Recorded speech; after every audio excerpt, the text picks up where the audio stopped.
What's up, everybody? I just got my new Push 3 back, and this one is working super well. So unfortunately, my first unit was defective, but this one is working a ton better.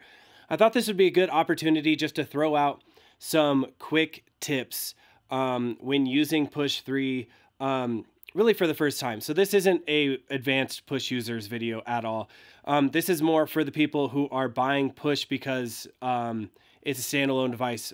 And finally, this is what we've been waiting for, to finally like buy this, right? I've never used Push 1 or Push 2. This is my first one. And so these are just a few tips for using the standalone device. You can see I have a computer here. That's just because I'm transferring stuff over and working on making a set. But I wanted to just throw out a few tips on maybe like first-time users, just things to expect when getting into this. So the first one is previewing. This took me way too long to figure out. So we go into MIDI device. We want to make a new, or MIDI channel. We want to make a new device, right? So we go into drums and we start scrolling and we don't hear anything, right? And for a while, I thought that I literally just had to choose something to hear it. So up here, you do have this little, I don't know if you'll be able to see it in the camera, but you do have this little preview box, second button over it. You press that. Now you can hear all of your samples and all of your kits and your instruments when you scroll through them. So that was huge for me. It took me way too long to figure that out. So I just wanted to show that. Next one is pushing this button shows you the different volumes that you have for your different outputs, right? So you have your main output. I have this one set pretty low. Have your headphone output, master volume, so that controls just the master, and then the different outputs. So that's nice. The tip really is to leave this on something that you're not going to be using, especially during a live performance. So don't leave it on master volume or main output, because it's pretty easy to bump. And if you bump it quick, you're going to turn it down a lot. So I usually leave it on Q, or I turn the main output. That's funny. Yeah, so I usually Q or headphone, because then it's really easy to turn back. But that's just the tip, is to leave it there, especially when you're playing a live performance, because you might bump it. And I have, and turn the whole thing down. It's kind of annoying. The next one is about the Jogweel. So we're going to go in here. We're going to add a device, or we're going to act like we're adding a device again. So we go into drums, and let's say I accidentally went into here and I need to go back, right? So for me, the most intuitive thing was to hit this core kit button, but that just brings me back to the kit. I thought that that would just bring me back one step. It doesn't. So then I have to go all the way back through, right? So what you want to do, oh no, I went to here on accident, right? So what you want to do, this doesn't work. You think it would, right? What you want to do is use the Jogweel. The Jogweel is your quick back. I wish it kind of went back forward. Like, you know, it goes back. Why doesn't it go forward? I guess because you have to click it. But, you know, if you just went back and forth, that'd be kind of nice. But your instant back button is just the Jogweel back. That took me, again, way too long to figure out. So hoping to help you out with that one. All right, the next one is for MIDI setup. So this is for doing like an external device. So you see I have my JU06. I have the USB coming out of the USB-A port into the USB, the micro USB on the JU06. It's powering it. That's awesome. I have an 1/8 inch out going into a 1/4 inch input on the push. So we're just going to set up an external instrument on this track. So we need to go back first. We're going to go to this MIDI track. We're going to add a device and go to instruments, external instrument.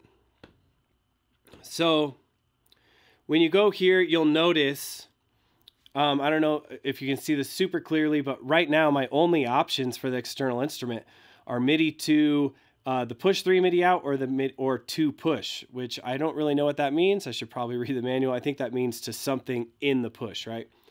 So we need to enable tracking on this guy. We know how to do that in Ableton, but it's kind of, you know, like not intuitive when you're thinking about the Ableton push, when you're using it on the push. So you go here, make sure you scroll to output, then find your device. I guess you have to use these yet again. You can't use a Jogweel to move around. but you have to use, I don't know. I guess it makes sense. I just wish a Jogweel worked for more things. So select Boutique MIDI, hit track. Now when we go out of this, you'll see that there. And again, that doesn't work there. We have to remember that. And we can go to Boutique MIDI 1 out. Now we have that. Now we can select our audio input and channel 1, audio from channel just 1. We don't need 1 and 2 because we're just going in mono right now. And now when we go to this track, we can play it. That sounded weird, was it? Oh, I think we're all good. Oh, I got a hanging note.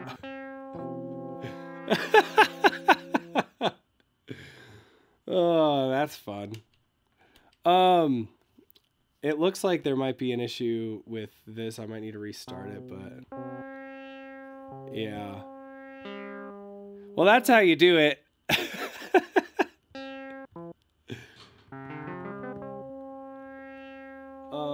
Man, I was gonna talk about how like awesome the latency is on this side, but I've got something weird happening and I don't know why. Looks like I've got a hanging note. Did it leave? Nope. All right, so that's that. We're gonna just scroll on from that. All right, my last tip is to just use the computer when you're when you're setting stuff up, and when you're making music. I know that it's like the reason we bought this was because it's standalone, right? But really, like I really want to use it for live performances. Obviously, I've got some weird stuff going on here, so I don't know how reliable that's going to be. But you know, like having it connected to the laptop and using it as a controller first allows you to just work so much quicker. I'm way quicker in the laptop to begin with. Maybe other people are quicker with creating in the Boutique or in the, sorry, I just read Boutique, in the Push because they've been using it for a long time. But, you know, setting up macros and things like that, I actually haven't figured out how to do that here. And so it's really frustrating when I don't have my laptop and I'm just trying to make stuff and I find I like run against a wall, you know? One other thing I wanted to show is when you're editing something, to make sure you hit the buttons a few times, right? So we go into the core, the drum sampler, right? Got our drum rack, hit bass drum. This is where like simple things live. Oh, we're on snare apparently. Oh man, something's being played or something, dude. I got something going on. But hit the bass drum, hit it again, and now you'll see popped over, you've got the simpler controls there. That's how you can get into the actual controls. So some of these may have like things like decay missing on their first level of settings. So you go into the simpler. Now you'll notice that I have these so I can hit my decay here for my bass drum, things like that, but I want to go even deeper, hit it again. And now I can see all of my actual simpler controls here. So that's the last tip really, is just like keep hitting the button and then make sure you look at the screen to see what happened, what changed when you hit that button again. Because a lot of times like I found myself just looking for parameters that weren't there and I got really frustrated and I didn't realize I could actually like dive deeper and deeper into the controls just by hitting them. So yeah, that's it. That's the video.